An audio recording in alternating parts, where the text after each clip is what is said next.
Di video ini gue akan membahas soal cerita film yang berjudul Showroom. Adalah film yang dirilis di Filipina pada tahun 2022. Di mana film bergenre drama ini nyeritain tentang ambisiusme dari para marketing yang ada di perusahaan properti untuk jadi marketing terbaik dan merubah nasib.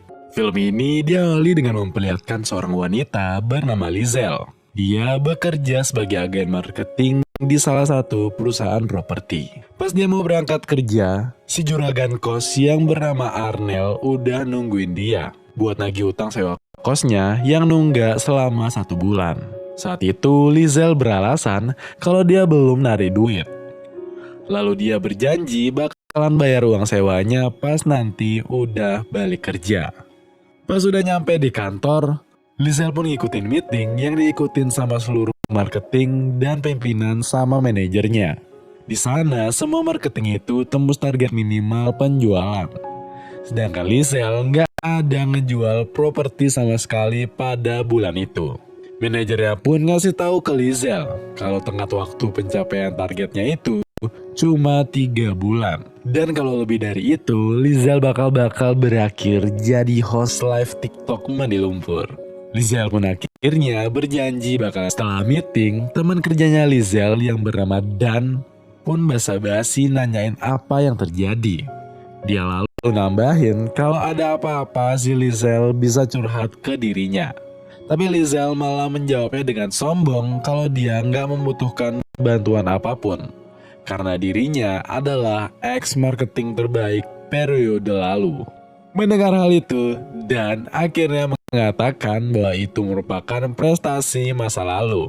Sehingga Lizelle harus tahu diri jika saat ini dia sudah diambang pemecatan.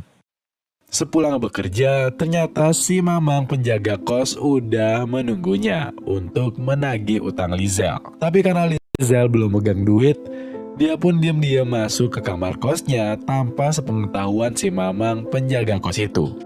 Keesokan harinya, sang manajer memperkenalkan seorang marketing baru yang bernama Susan. Susan merupakan ex-marketing terbaik dari kompetitor perusahaannya mereka. Kehadiran Susan ngebuat Lizelle merasa sangat iri.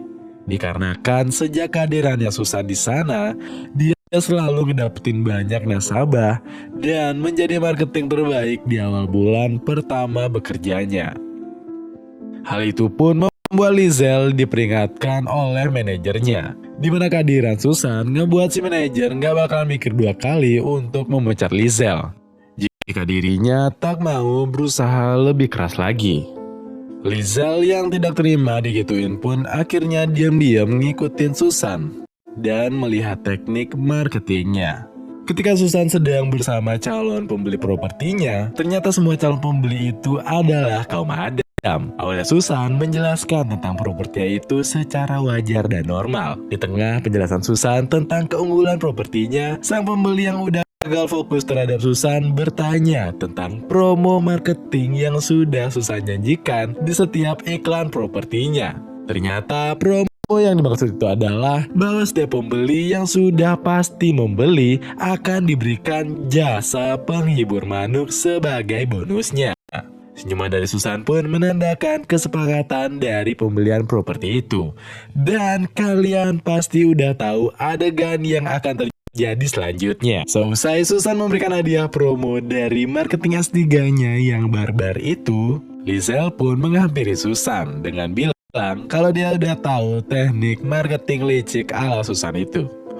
Susan pun terkejut, lalu dia meminta tolong ke Lizelle untuk menjaga ini sebagai rahasia mereka. Susan juga menambahkan kalau dia terpaksa ngelakuin hal tersebut hanya untuk mendapatkan uang lebih demi pengobatan buah hatinya yang mengidap penyakit jantung. Lizelle pun gak peduli dengan semua alasan yang dikatakan Susan. Dia lalu ninggalin Susan dan pergi begitu aja tanpa satu kata pun. It's at showroom ng company. Sepulang bekerja, Susan pun menjemput anaknya yang dia titipkan ke tetangga yang bernama Dennis.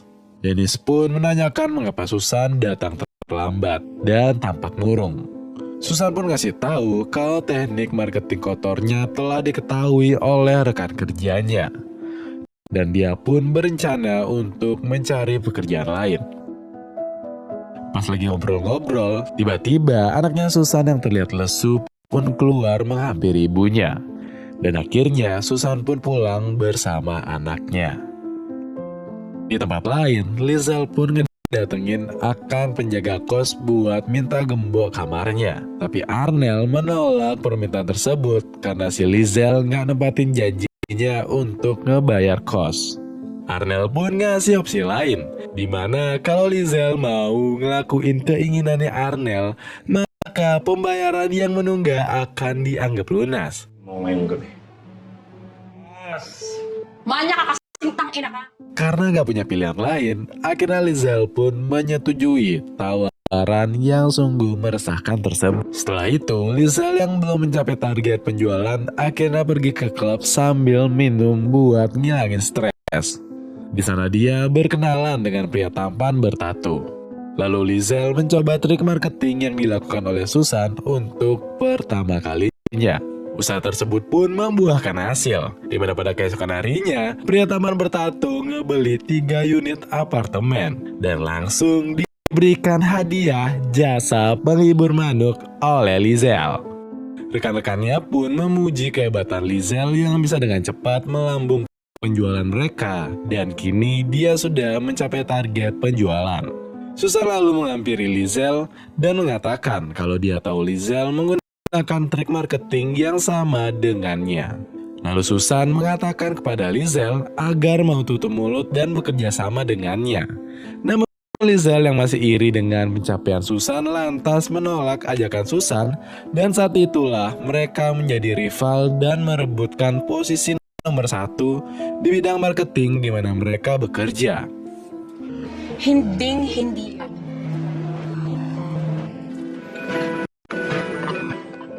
Hari demi hari silih berganti, Susan dan Liesl saling bersaing dalam mendapatkan banyak nasabah.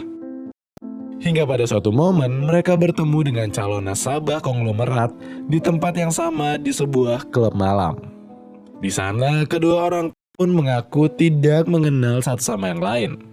Liesl dengan liciknya menumpahkan minuman ke Susan pas lagi ngobrol santuy. Di saat Susan pergi ke toilet, diam-diam Liesl menaruh sesuatu ke dalam minuman rivalnya tersebut. Susan pun meminum minuman yang sudah ditaruh bubuk bersoda ke dalamnya. Hal itu ngebuat Susan seketika teler, kemudian dia dibawa oleh keponakan si calon nasabah untuk melakukan kegiatan meresahkan rame-rame atas saran dari Liesl. Keesokan harinya, Liesl sangat senang karena dia telah mendapatkan nasabah konglomerat yang membeli semua unit apartemen. Sehingga ia dengan resmi melewati pencapaian dari Susan. Kabilang kasi yan. Ganun talaga yung bakit parang hindi ka masaya? Akhirnya dia mendapatkan gelar marketing terbaik dari perusahaan dan mendapatkan banyak bonus pada bulan itu. Gak lama setelah itu, Susan pun datang dan ngajak Liesl untuk bicara empat mata dengannya. Susan sangat marah dengan perlakuan Liesl yang curang dalam mencari nasabah. Liesl pun nggak peduli dengan semua bacotannya si Susan. Meskipun Susan udah bilang kalau dia bekerja keras demi anaknya yang sedang sakit, Liesl tetap tak menaruh simpati kepadanya. Bahkan dengan sombongnya, Liesl memperingatkan kalau itu adalah akibat dari perbuatan Susan sendiri, yang dengan berani bersaing dengannya dalam menjadi marketing nomor 1 di tempat mereka bekerja. May trabaho ko. Para doing it for your family doesn't give you justification. Huwag si Liesl Fernando. Beberapa hari kemudian, di saat Susan bekerja, dia mendapatkan berita buruk dari Dennis kalau anaknya dirujuk ke rumah sakit karena penyakit anaknya semakin parah dan harus diatasi dengan operasi. Tapi sayangnya Susan gak join asuransi pemerintah setempat. Jadinya semua tabungan Susan juga makin kurang buat bayar biaya operasi itu. Dia pun berusaha menelpon semua calon nasabahnya, tapi nggak ada satupun yang mau membeli unit propertinya.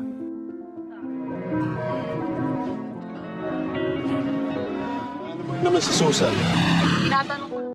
Hingga tak berselang lama, anak Susan mengalami kritis yang ngebuat Susan akhirnya ngambil jalan yang enggak benar. Susan pun menemui tetangga kosnya yang bekerja sebagai supir taksi dan menyuruhnya untuk mencuri uang milik Lizelle dengan imbalan kegiatan meresahkan bersama Susan sebagai upahnya. Waduh, tetangganya pun setuju dan langsung menjalankan aksi begalnya. Lantas dia pun membawa Lizelle ke tempat sepi dan merampok semua uang bonus hasil kerja Lizelle pada saat itu. Namun dalam aksinya, si supir taksi ini tak sengaja ngebogem Lizelle yang mengakibatkan Lizelle sekarat maut di tempat. Kemudian keesokan harinya dengan buru-buru, si supir taksi memberikan semua uang hasil perampokannya itu kepada Susan dan cabut begitu aja. Susan melihat berita di TV mengenai Lizelle yang telah meninggoy. Terlihat Susan sangat merasa bersalah atas kejadian tersebut. Namun demi kesembuhan putrinya tersayang, maka dia tak ada pilihan lain. Beruntung sejauh ini pihak kepolisian belum mendapatkan kejelasan, petunjuk, dan tersangka maupun barang bukti dalam kasus Lizelle. 6 bulan berlalu.